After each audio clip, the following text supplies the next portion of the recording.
한번 따라합시다. 한나의 기도. 한나의 기도. 한나가 누구인지는 누구나 다 알고 있는 이름일 것입니다. 사람들은 주로 이런 얘기를 합니다. 대를 위해서 소를 희생시킬 수 있다라는 말을 자주 합니다. 그런데 하나님께서는 이 소를 희생해 가면서 이 대의 유익을 구하는 분이 아닙니다.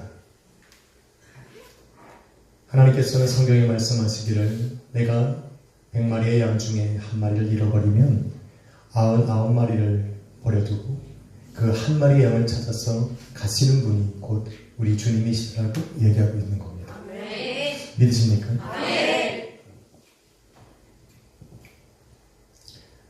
만일 세상의 방법대로 하나님을 이해하면 우리의 삶에 인생에 큰 문제가 다가오거나 인생의 험난한 길을 걸어갈 때면 우리는 하나님을 오해할 수가 있는 거예요. 내가 다른 사람을 위해서 나의 인생을 투자해야 되나 보다. 오늘도 나를 희생시켜서 그들이 잘되게 하나 보다라는 하나님을 향해서 원망과 불평의 말들이 있을 수 있다는 겁니다. 그런데 하나님은 그런 하나님이 아닙니다. 네. 믿으시면 아멘 합시다. 네. 하나님은 절대 대를 위해서 소를 희생시키는 분이 아니에요. 그럼 왜 그런 말이 나올까? 하나님께서는 당신이 하시고자 하는 일들 중에 그런 100명이나 넘는 수많은 사람들이 있지만 하나님께서 당신이 하시고자 하는 그 계획과 선하신 뜻을 이루며 살아갈 수 있는 사람이 그 많은 무리들 중에 한 명밖에 없을 정도로 하나님의 말씀에 순종하며 따라가기는 참 쉽지 않다는 걸 말하고 있는 거예요. 믿으십니까? 하나님의 말씀이 땅에 떨어졌을 때 수백 명의 사람들이 동일하게 하나님의 말씀에 순종하며 살아갈 수 있다면 그것은 하나님께서 간섭하지 않으셔도 될 일들이에요. 그러나 하나님께서 이 땅 가운데 하시고자 하는 일들을 그 많은 사람들이 있지만 그 가운데서 유독 한 사람, 그 적은 사람들, 그 사람만이 하나님의 말씀에 순종하며 그 뜻을 이룰 수 있다는 것을 성경은 보여주고 있는 겁니다. 네. 할렐루야. 네. 마치 그래서 그 사람은 하나님 앞에 이 도구로 사용되고 괴로운 인생, 그 많은 사람들을 대신해서 고통받고 힘들어 그런 힘든 길을 걸어가는 것이 아니라 그 사람만이 걸어갈 수 있게 하나님이 그 사람을 택한 거예요. 그런 마음으로 하나님을 봐야 돼요.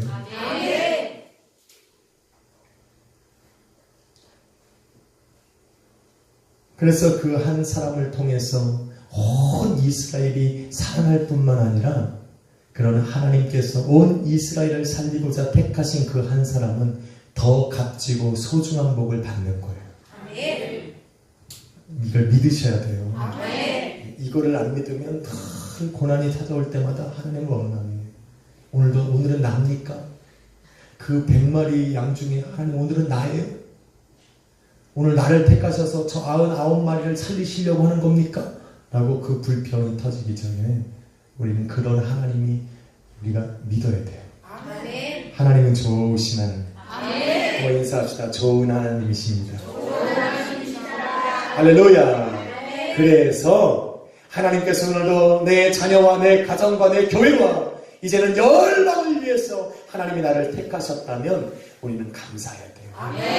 비록 그 길이 험난한 길이 예비되어 있을지라도 내가 걸어가는 그 길 속에 정말 예상치 않은 고난과 역경이 다가오고 괴로운 인생이 내 앞에 다가올지라도 나는 감사할 수 있는 그런 마음이 그때야 생기는 거예요. 할렐루야.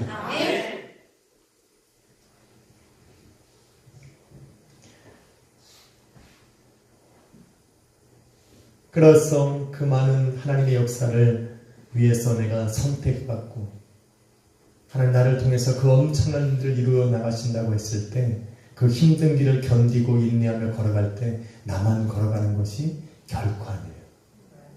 하나님은 당신이 시작하신 일을 절대 방관하시는 분이 아닙니다. 그래서 우리가 그 길을 견디며 인내하며 걸어가는 그 순간 우리의 마음속 깊은 곳에서는 성령으로부터 주어지는 이 소망과 믿음들이 일어나는 것을 경험할 수가 있는 거예요. 아멘. 우리는 이미 경험하며 살아왔잖아요. 아멘. 그 길을 내가 걸어갈 때 성령이 나와 동행하시고 우리 주님이 나와 동행하셨다는 걸 이미 우리는 간증하며 살고 있잖아요. 아멘. 그러니까 이러한 마음이 흔들려서는 안 된다는 겁니다. 아멘. 오늘 본문은 하나님께서 택한 이스라엘 민족을 세우기 위해서 아주 연약한 한 여인을 하나님이 들어 사용하시는 모습을 기록하고 있는 겁니다. 그 여인의 이름이 바로 한나라는 여인. 그래서 우리가 오늘 사무엘상 1장에 나오는 또 2장에 나오는 그 한나의 기도와 응답을 통해서 우리는 단순하게 한 여인이 힘들고 어려운 순간 속에서 하나님 앞에 부르짖고 기도했더니 하나님이 응답하셨다라는 걸로 그냥 이 장을 읽어내가면 안 되는 거예요.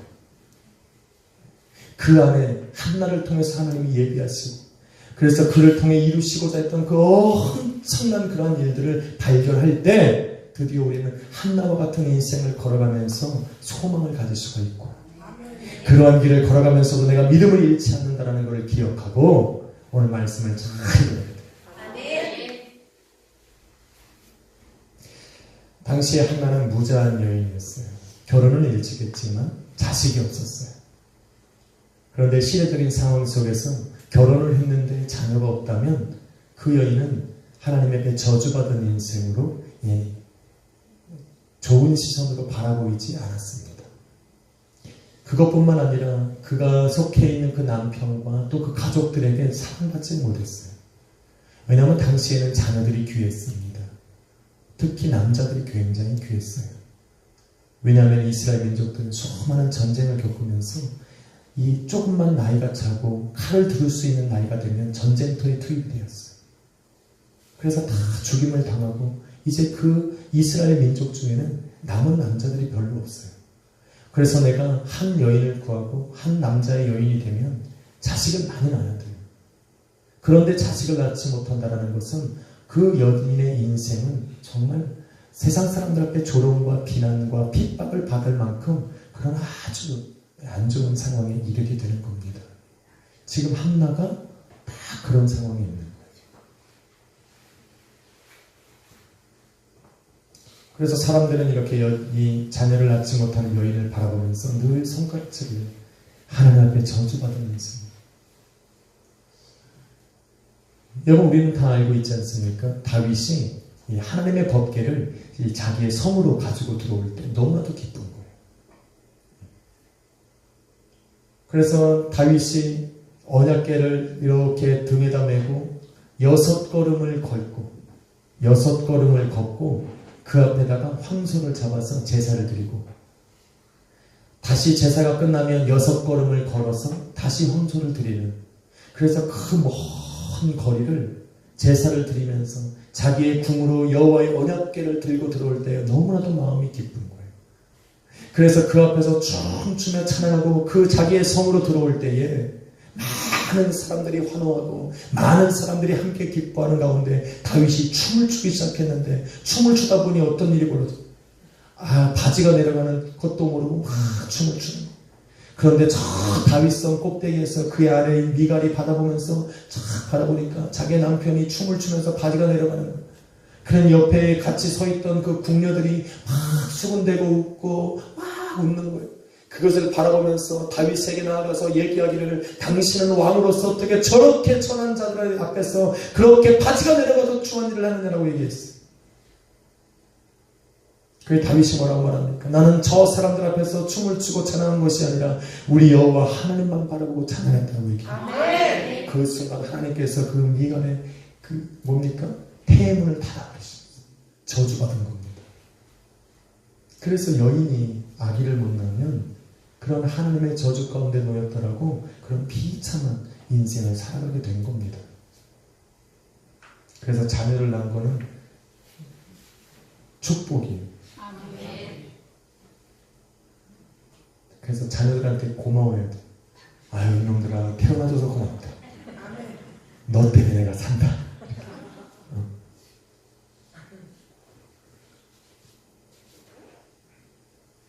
당시에는 여인들이 가문의 대를 이어가는 것처럼 중요한 사명을 가진 그런 시대였습니다. 뭐 요즘하고는 상황이 다르죠. 요즘처럼 예전의 그 시대는 아까 제가 말씀드린 대로 전쟁이 난무하던 시대. 우리 창근이나 용군이나 이렇게 조금이라도 장성해서 칼만 들을 수 있으면, 정말 저 스틱만 들을 수 있으면 전쟁터에 투입돼서 싸웠어야 돼. 그렇기 때문에 남자가 없는 그런 시대 속에 대를 이어간다는 것은 여인의 아주 중요한 사명이었어요. 그런데 그런 이 한나의 이 괴로운 것은 사람들과는 달랐어요. 이 한나의 남편인 엘가나는 레위 족속의 자손이었어요. 그런데 자녀를 못 낳는 한나를 너무나도 사랑했다라고 성경은 기록합니다. 아내를 사랑하는 것과 가문의 대를 잇는 건 좀 다른가 봅니다. 그래서 아내를 얻었어요. 한나를 사랑하지만 자손은 이어야 되니까 아내를 얻었어요. 그 여인의 이름이 분인나예요. 분인나. 그런데 분인나는 이 결혼을 해왔는데 자식을 잘 낳는 거예요. 그래서 여러 자식들이 있는 거예요. 아무리 이 엘가나가 한나를 사랑해도 이 한나의 마음은 채워질 수가 없었어요. 그런데 그거에 나아가서 이 분인나라는 여자가 자녀를 자꾸 낳다 보니까 이 한나를 핍박하고 괴롭게 만들기 시작하는 거예요. 상처를 주기 시작하는 겁니다. 원래 당시에는 이 아내들이 서로 싸우면 안 돼요. 당시에는 일부 다처제가 허용되던 시대입니다. 남자가 턱없이 부족하니까 여인들을 통해서 자녀를 많이 낳아야 되는 거예요. 그래서 일부 다처제가 허용되는 그 시간들 속에 서로 아내된 자들은 서로 돕는, 서로 하나가 되고 연합되고 화합해야 되는 그러한 이 말씀의 율법이 있어요. 그럼에도 불구하고 분인나는 한나를 조롱하고 핍박하고 괴롭게 했어요. 그래서 한나의 마음이 아픈 거예요. 요즘 시대는 그렇지 않아요. 만약에 목사가 아내를 두세 명 두면 여러분 교회 나오겠습니까? 손을 5손가락을 펴도 부족할 만큼 아마 핍박하고 조롱하고 아마 욕할 거예요. 그렇죠? 한 남자의 아내로 여인들이 살아간다면 서로 도와주고 사랑해줘야 돼요. 지금도 일부 다처제가 허용되는 나라들이 있어요. 제가 저번에 갔던 인도네시아는 남자가 여자 4명을 거느릴 수가 있어요. 4명을 거느릴. 그래서 자녀들도 이렇게 정해졌어요. 몇 명까지나 잠깐 까먹었는데 4명인가 3명인가까지밖에 못 나요. 그런데 재밌어요. 서로 한 집에 사는데 방은 달라요. 방은 다른데 연인이 4명이 사는데 4명이 전부 다 너무 가족 같아요. 너무 화합해. 싸우는 적이 없대요. 그 자녀들도 마찬가지. 서로 어머니가 다른데 서로 되게 친해요. 서로 도와주고 협력하고 사랑해줘요. 그게 인도네시아예요. 지금도 그래요. 이런 아주 서로 도와주고 협력해야 되는 그런 사이에 있는 분인나가 한나를 조롱하고 핍박하다 보니 한나의 마음에 깊은 상처가 생기는 거예요. 여러분은 남편이 바람만 펴도 싫어하잖아요. 지나가는 여자 이렇게 눈길만 봐도 막 너 만났냐 뭐 이러잖아요. 전화번호 뒤지다가 뭐 이상한 여자 이름만 생겨도 과거를 막 캐고 뭐 너 어쩌냐 이러잖아요. 지금 이 자녀들이 무섭습니다. 이 자녀 세대는 어떻게 될지 몰라요. 그 남자는 그냥 직진해야 돼요. 눈동자도 직진, 보행도 직진해야 돼요. 마음을 좀 쿨하게 먹어야 돼요. 뭐 그렇다고 일부 다처제를 살아가라는 건 아니에요.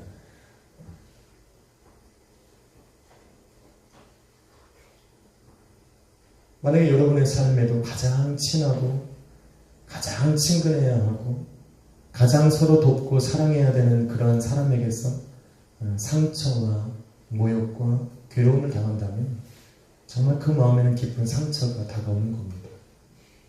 저 사람에게서 내가 사랑을 받아야 되는 사람이었는데 도리어 핍박이 다가오고 저 사람 때문에 내가 큰 환난을 당한다면 정말 이 마음의 상처는 씻을 수가 없어요. 그런 상황 속에서 우리는 하나님을 선하다 하실 수가 있겠습니까?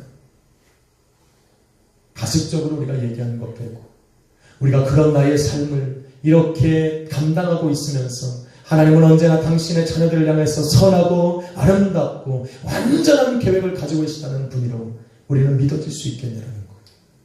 내가 그런 험난한 길을 걸어가고 내 인생에 도와주는 사람이었고 내 문제를 해결해 줄 수 없는 그런 상황 속에 놓였을 때 정말 하나님은 내 삶에 가장 선하신 분으로 선하신 계획으로 내 인생을 끌고 간다고 내가 고백할 수 있겠냐는 겁니다. 참 힘들 겁니다. 그럼에도 불구하고 성경은 하나님은 그런 분이라고 얘기하니 성도들의 신앙 속에 갈등이 생기고 정말 흔들리는 거예요. 내 삶을 바라볼 때 우리 하나님은 그런 하나님이 안 돼요.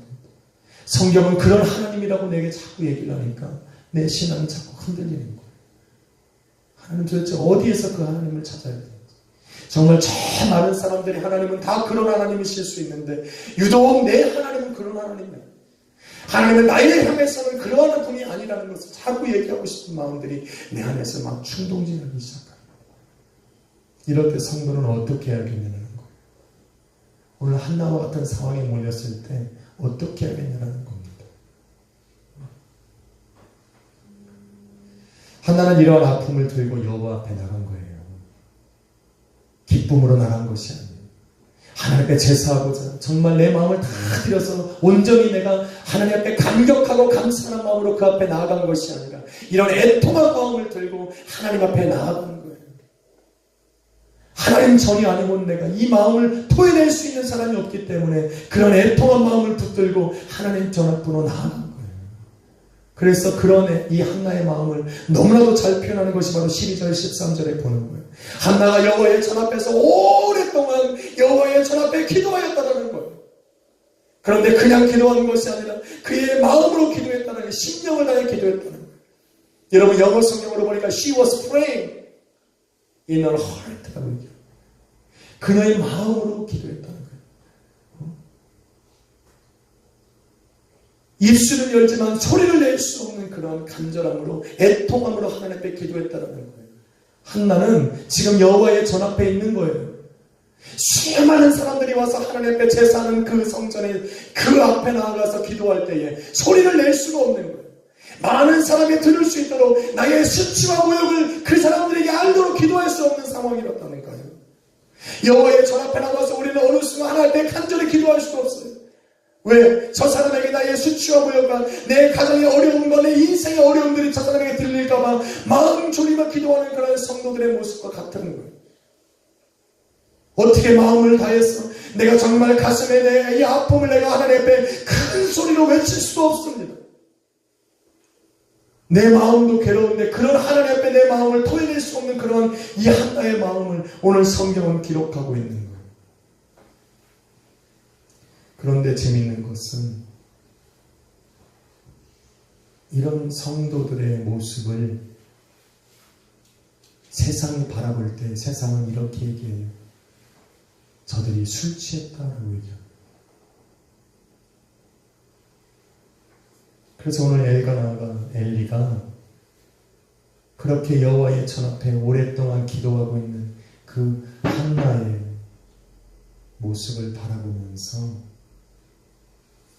가만히 주목하여 보니 입은 떨리는데 소리가 없으니 저 여인이 술 취했다라고 얘기하는 겁니다. 오늘날 수많은 성도들이 주님 앞에 나와서 그렇게 애통하며 기도할 때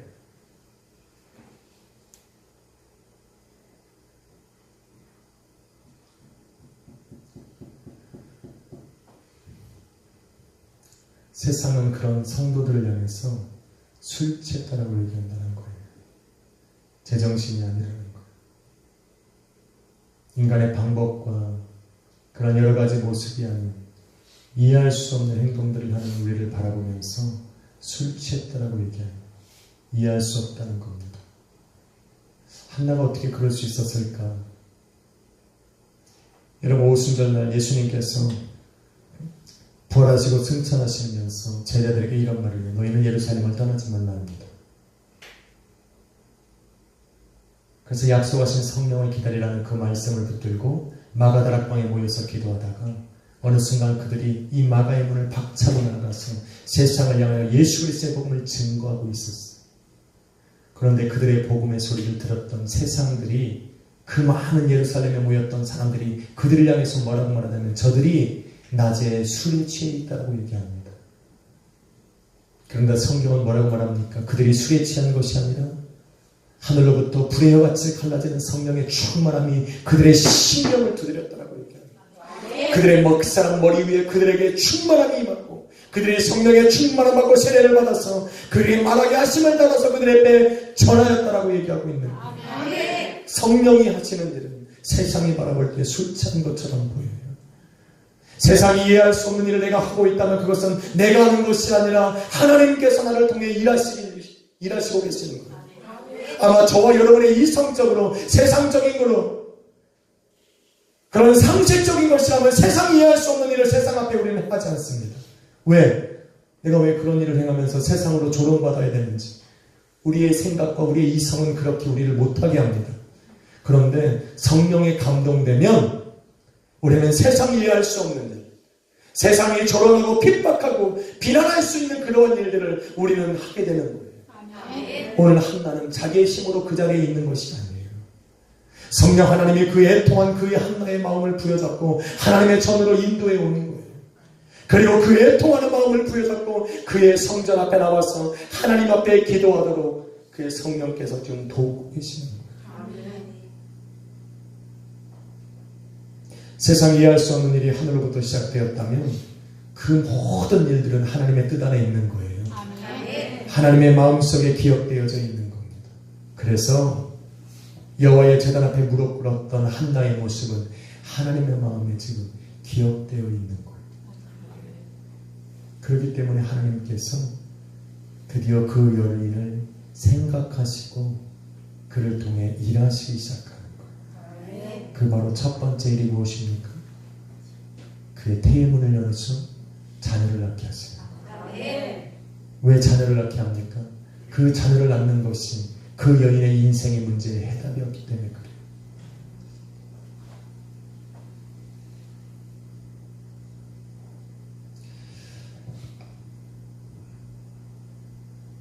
하나님께서는 이러한 한나의 이러한 삶을 통해서 이루시고자 했던 일들이 저는 있다라고 얘기했어요. 어떤 사람들은 이런 질문을 해요. 하나님, 한나의 문을, 태의 여셔서 다시 자식을 줄 거면서 이렇게 그 여인의 그 인생을 힘들게 하고 괴롭게 하고 분인나로 하여금 그렇게 수많은 조롱과 핍박과 괴로움을 당하게 했냐. 그냥 대문을 여셔서 어차피 열어서 자녀를 주실 걸 왜 지금까지 이렇게 괴롭게 하시는 말이에요. 왜 이렇게 인생을 그렇게 힘들고 험난한 길을 걸어가게 하시냐고 질문하는 사람들도 있어요. 육신의 생각적으로 세상적인 방법으로 질문을 던지죠. 그런데 하나님께서 그렇게 하셔야만 하는 이유가 있어요. 그것이 무엇일까? 당시에는 사무엘이 아직 세상에 나오기 전 모세를 통해서 출애굽한 이스라엘 백성들이 여호수아를 통해서 하나님이 약속하신 가나안 땅에 들어갑니다. 그 여호수아의 시대가 끝나고 그 가나안 땅에는 사사시대가 들어오는 거예요. 그런데 이 여호수아가 지나고 나서 사사시대를 거치면서 이스라엘은 황폐해지기 시작했어요. 왜 황폐해졌냐면 하나님의 말씀을 순종하지 못했기 때문에 그래요. 하나님의 말씀을 외면하고 하나님의 말씀에 떠난 삶을 살아가다 보니까 그 하나님이 약속하신 그 풍요로운 땅들이 많은 나라들의 침략을 받아서 황폐해지기 시작하고 그 땅에서 번성하고 자손이 충만해야 되는 그들의 복은 정말로 한순간에 무너지기 시작한 시대를 그들이 살아가는 거예요. 하나님께서는 드디어 그러한 시대를 마지막으로 정말로 하나님의 말씀에 순종할 수 있는 그런 왕권 시대를 하나님이 세우기를 원했던 거예요. 그래서 그 시대를 시작할 수 있는, 그래서 하나님의 온전하신 일들을 정말로 그 많은 사사들을 거치며 하나님의 말씀에서 떠나갔던 그들 앞에 다시 한번 하나님의 뜻을 선포하고 하나님의 뜻을 이루어갈 수 있는 그런 사무엘 같은 자녀가 필요했다는 거예요. 그렇게 하나님의 온전히 손안에 붙들려서 하나님의 방법대로 사용되어질 수 있는 이 사무엘과 같은 사람이 필요했기 때문에 하나님께서는 한나를 선택하신 거예요. 사무엘처럼 하나님께서 사용하신다면, 정말로 내 자녀가 사무엘처럼 하나님에 붙들려서 살아간다면, 여러분은 정말 사무엘처럼, 한나처럼 사무엘을 갖다 하나님 앞에 내어드릴 수 있겠습니까?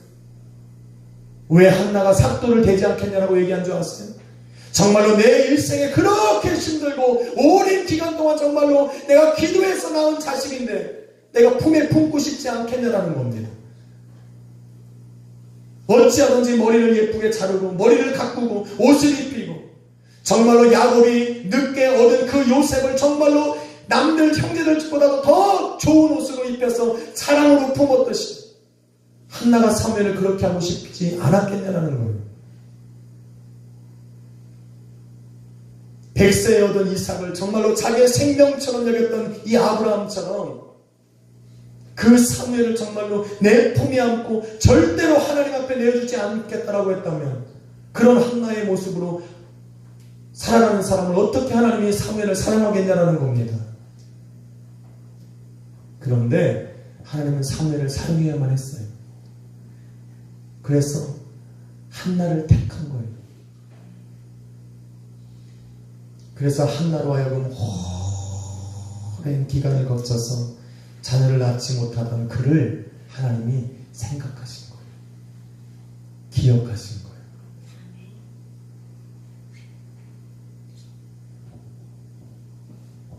한나는 이렇게 생각했을 거예요. 하나님, 도대체 왜 내 인생 속에 저 분인나와 같은 여인이 왜 내 인생 속에 들어와서 한 가족을 이루게 하시고 저 여인을 통해서 끊을래야 끊을 수 없는 이런 환난과 고통을 당하게 하시는지, 정말로 한나와 같이 그런 상황에 접해 있다면 불평하고 원망할 수도 있어요. 그런데 그것을 해결하는 방법은 분인나와 화해하는 것이 아니라 내가 자녀를 갖는 거거든요. 이것은 나의 노력으로 되는 것이 아니에요. 한나의 노력과 힘과 어떤 방법으로 되는 게 아니에요. 그 남편 엘가나의 사랑으로도 해결할 수 없는 문제입니다. 그 엘가나가 아무리 많은 재물을 갖다 그에게 주고 좋은 옷을 입혀도 한나의 이 마음속에 있는 이 문제를 해결할 수는 없어요. 지금 한나가 겪고 있는 이 고통의 순간들, 이 괴로움을 해결할 수 있는 유일한 방법은 하나님밖에 없는 거예요. 하나님은 그때까지 한나를 몰아가는 거예요. 세상의 여러 가지 방법과 지혜와 이해로도 할 수 없는 일들, 세상과 교육과 지혜와 명예로도 할 수 없는 그 일들, 오직 하나님 한 분만 바라보고 나아갈 수밖에 없는 일들, 자기가 더 이상 그 일을 해결할 수 없는 것처럼 마음을 내려놓게 하실 수밖에 없는 그 한나의 상황으로 하나님은 몰아가시는 거예요. 기다리시는 거예요. 그 상황까지 기다리시는 거예요. 그래서 분인나라 하여금 그런 고난과 역경의 그 괴로움이 정말로 절정에 다를 때까지 하나님은 기다리시는 거예요. 그래서 그의 인생을 다 내려놓는 거예요. 정말로 인생을 포기해야 하는 그 순간 한나의 입에서 뭐가 나옵니까? 좌절이 아니라 서원 기도가 나오는 거예요. 그 자리에서 드디어 그녀의 마음속 깊은 곳에 있었던 그 마음에서 하나님을 향한 서원 기도가 그때 나오는 거예요. 세상의 방법으로 할 수 없는, 세상의 누구의 도움으로도 덧채 해결할 수 없는 그러한 상황에 몰리니 하나님 앞에 마음을 다해 서원하며 기도하더라는 겁니다. 한나가 뭐라고 기도합니까?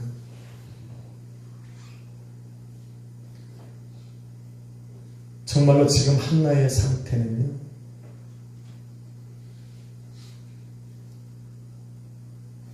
최악의 상황으로 가는 거예요. 그런데 그 인생의 마지막 그 자리에서 한나는 하나님 앞에 서원 기도를 드리는 거예요. 11절에 보니까 만군의 여호와여, 이렇게 만군의 여호와, 만일 주의 여종의 고통을 돌보시고 나를 기억하시고 주의 여종을 잊지 아니하시고 만약에 내게 아들을 주시면 내가 그의 평생에 그를 여호와께 드리고, 이런 말이 나오는 거예요. 드디어 내가 할 수 없는 일을 하나님이 하셨다면 이것은 하나님의 것이니 하나님 앞에 내가 드리겠다라는 서원의 기도가 드디어 나오는 거예요. 하나님은 바로 이것을 기다리는 거예요. 왜? 사무엘을 통해 이스라엘을 하나님이 세우셔야 되기 때문에 그래요. 그렇기 때문에 한나와 같은 이 여인의 고백을 하나님은 필요로 하신 거예요.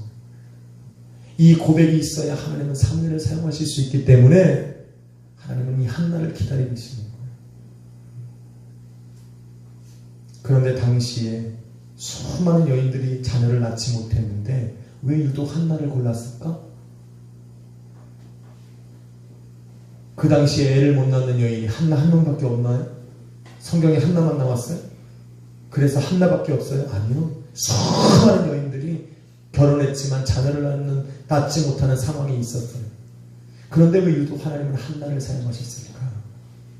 그 많은 여인들은 인생의 위기 앞에 좌절과 실망의 그런 절정 앞에서 세상으로 돌아갔지만 한나는 하나님 앞에 나왔거든. 하나님은 그 여인을 사용하시는 거예요. 절제절명의 위기 속에서 하나님 앞에 나와 무릎을 꿇을 수 있는 그 사람이 통하여서 하나님이 일하시는 거예요. 세상에 원망하고 불평하고 세상의 방법대로 호랑방탕하게 살아갈 수 있는 그 순간, 아니요, 세상의 방법대로 정말로 부인 나를 욕하고 비방하고 쫓아낼 수도 있었어요.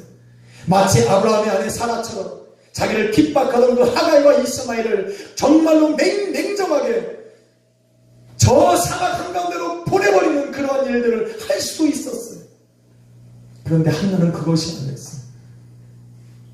그 인생의 문제를 세상적인 방법으로 해결하는 것이 아니라 하나님 앞에 자기의 문제를 가지고 나가서 무릎을 꿇었다니까. 하나님은 그래서 그 한나를 선택해서 사용하시는 거예요. 여러분, 세상적인 방법으로 하면 순간은 좋지요. 너 나가! 내 앞에서 사라져! 너희 자녀를 다 데리고 이 집에서 나가라고 할 수도 있어요. 그런데 그 결과가 뭐예요? 이스마엘을 통해서 오늘도 기독교가 핍박을 받고 이삭의 자손들이, 약속의 자손들이 교회가 핍박을 받는 그러한 결과들을 지금도 초래하잖아요. 세상적인 방법은 끝나는 것이 아니라 그것이 악의 뿌리가 되는 거예요. 고난의 뿌리가 되는 거예요. 그래서 세상적인 방법이 아니라 하나님 전에 나가서 무릎을 꿇고 그 애통한 마음으로 하나님 앞에 서원하며 기도하는 그 한나를 통해서 하나님은 역사를 이루어가기 시작하는 거예요. 아멘이십니까?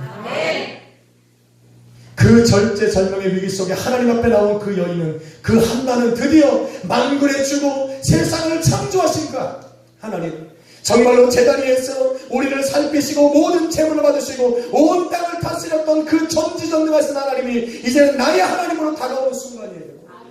그 하나님의 전 앞에서 나와 서원 기도를 드리며 애통하며 가슴을 쳤던 그 여인의 그 순간 드디어 나의 하나님이 되시는 순간이에요. 모든 만물에 계셨던 그 하나님이 나의 하나님으로 지금 다가오면서 내 인생의 고통과 내 문제를 해결하실 수 있는 나의 하나님으로 지금 다가오는 순간이 바로 지금 그 순간이라는 거예요.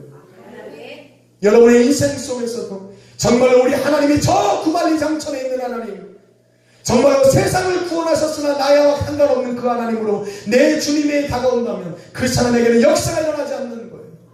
오늘도 예수 그리스도가 나의 주가 되고 한나처럼 내 인생에 정말로 이 고민을 해결하시고 내 심령에 찾아와서 내 인생을 간섭하시고 이끌어하시는 나의 하나님이 되어질 때, 할렐루야, 그 인생에는 역사가 일어나는 거예요. 많은 사람이 하나님, 구세주 하나님, 저 하나님 보좌에 우피 앉아 계신 하나님이 아니라 내 인생 깊은 곳에 찾아오시고 오늘도 내 심령 속에 찾아와 거하시는 나의 주 나의 하나님이 되어질 때 그 사람의 인생은 하나님께서 사용하실 만한 인생으로 변화되는 거예요.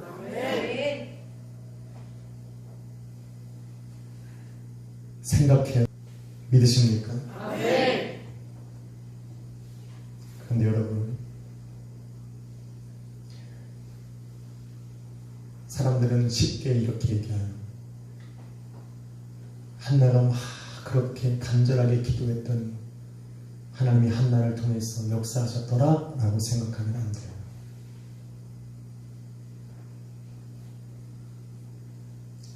하나님 오늘 사무엘을 사용하시고자 한나의 인생을, 한나의 마음을 주장하셔서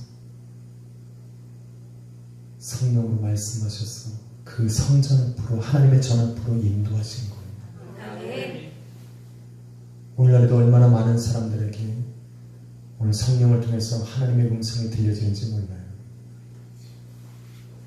그 많은 사람들이 그 성령 하나님의 음성에 응답하지는 못합니다. 그래서 누가 과연 하나님의 은혜 가운데 있느냐? 바로 하나님의 전 앞에 나오는 사람이 바로 하나님을 쓰시는 사람이에요. 믿으십니까? 아멘. 그래서 우리가 소중한 거예요. 아멘. 세상에 많은 사람들에게 울려지는 그 하나님의 음성을 우리는 응답하였거든요. 오늘도 성령 하나님이 내 가슴을 치고 응답하셔서 오늘도 나의 주 나의 하나님으로 예수 그리스도를 고백하는 이 자리로 나를 부르셨거든. 이것이 은혜라는 거예요. 아멘. 하나님 오늘 이 시간을 통해서 하나님 드디어 일하시기 시작하는 거예요. 그동안에 내가 참고 견디고 인내해왔던 그 모든 순간들을 하나님이 응답하시고 해결하시는 순간이 바로 오늘 이 시간으로부터 시작되어지는 거예요. 아멘. 드디어 그럴 때야 비로소 한나는 그동안에 당해왔던 그런 모든 괴로움과 수고와 그런 염려들이 괴로움들이 한순간에 보상을 받기 시작하는 거예요. 그래서 우리는 귀한 겁니다. 아멘. 좀 예배 가운데 나올 때 그런 마음으로 나와요. 아멘.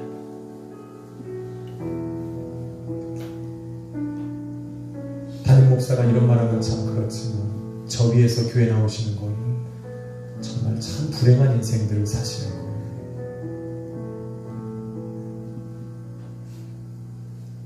예배를 주관하시는 그 하나님 여기 계신데 그 하나님을 만나지 못한다면 누구 때문에 이 자리에 나왔다면 그 인생처럼 불행한 인생이 없어요. 저는 여러분이 없어도 똑같이 예배하고 찬양합니다. 여러분이 있어서 더 예배가 힘이 나고 더 하나님 앞에 감격스럽던 건 맞지만 그렇다고 내 마음이 흔들리는 건 없어요. 그러니 저 때문에 나오지 마세요. 오늘도 성령께서 여러분의 마음을 두드리셔서 여러분을 만나고 싶기 때문에 이 자리에 나왔으면 그 하나님 앞에 여러분의 마음을 내려놓아야 돼요. 아멘.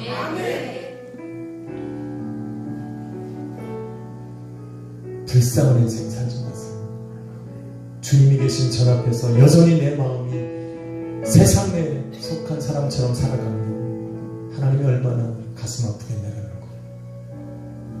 내가 도와줄 수 있는데 내 앞에서 한나처럼 기도하지 못한다면 그런 나를 바라보면서 하나님 얼마나 가슴이 아프겠냐라는 거예요. 그렇게 살지 마요. 그렇게 살지 마세요. 오늘 이 자리에 여러분의 찾아와 계신 그 주님을 만나고 가야지. 아멘. 이게 뭐가 중요해요? 하나도 안 중요해요. 이런 거. 내가 오늘 이런 거에 도취되어서 예배를 드린다면 하나 중요하지 않아요. 이 자리에 나와서 내가 말씀 듣는 시간에 내 마음이 딴 데가 있다면 불행한 인생 사는 거예요. 문제가 있음에도 불구하고 한나처럼 그 앞에 나오지 못하면 하나님의 역사는 없는 거예요. 그러나 오늘 예배 가운데 부르심을 받았다라는 건 하나님을 내 마음을 감동했다는 증거예요. 아멘. 그래서 우린 귀한 거예요. 아멘. 인사합시다. 당신은 귀한 분입니다. 할렐루야. 이런 마음이 있어야 돼요. 이런 마음이 있어야 돼요. 오늘 그 한나의 기도를 하나님이 응답하셔서 그를 통해서 새로운 일을 시작하신 것 같이 오늘도 저 여러분의 인생 속에 다가오는 모든 고난을 견디고 인내케 하심으로 새로운 일들을 시작하신 바 있습니다. 기도하겠습니다. 사랑과